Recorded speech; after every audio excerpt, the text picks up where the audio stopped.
Comparing automotive air conditioning to residential air conditioning. Okay, for your residential guys, how long does it take you to pull an evaporator out of, say, a Goodman or a Rheem, a Carrier unit? Okay, now 30 minutes, 20 minutes, 1 hour if there's a lot of junk in the way and somebody put it in a closet really tight and everything like that.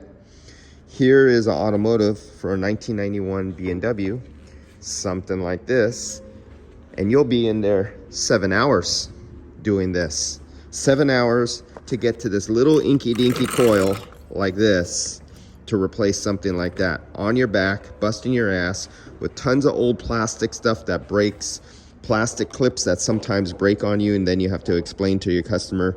You put it all back together and then you discover there's a rattle, and the customer comes back complaining, hey, I have this little squeak or rattle, and you have to do it all over again. So we all know you get paid shit in automotive and you get a decent pay in commercial, especially commercial, forget residential, sorry guys. This one had a little tiny leak. You can see the little oil buildup right here. If I could zoom in on it, right there, it has a little shadowing, that little shadow right there. And it was probably leaking at one of these where the copper goes to the aluminum, and they have it crimped right there. Here's the expansion valve. How easy is it to replace the expansion valve on a residential? It's super easy.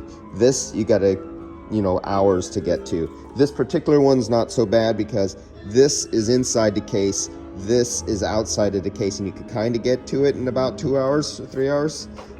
And so that's not so bad.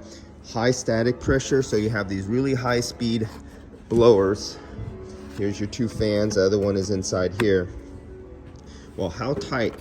Okay, this is not really filthy, but you notice you cannot see straight through these almost, looking up at the sky, looking outside. You have to turn it at an angle to see through these because of the way the tubes overlap.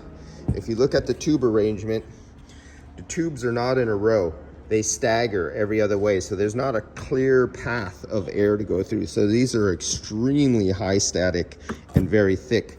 A residential will be thin. To get the same amount of coil height in here, to get the tonnage, the heat dissipation, they have to fold it over and make it twice as thick, so it becomes a high static. And then you have to go through the heater core. So after this, you cool off and you want to defrost. You chill down the air, you remove water, it starts condensating, but because you're in defrost and you want heat in your car, then this chilled, dry air, this is now a dehumidifier when you have it on defrost, has to go through this hot heater coil. Now take a look at this heater coil. Look how fine the fins are.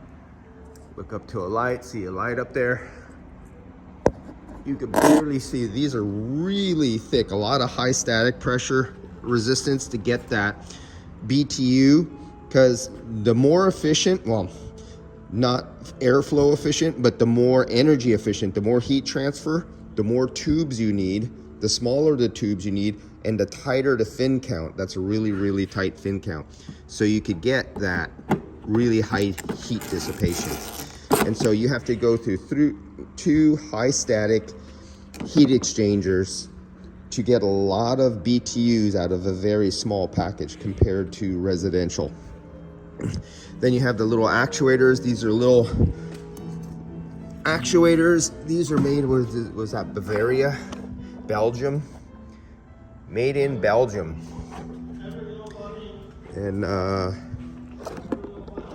so that's it on a simple automotive B&W 1971 318i.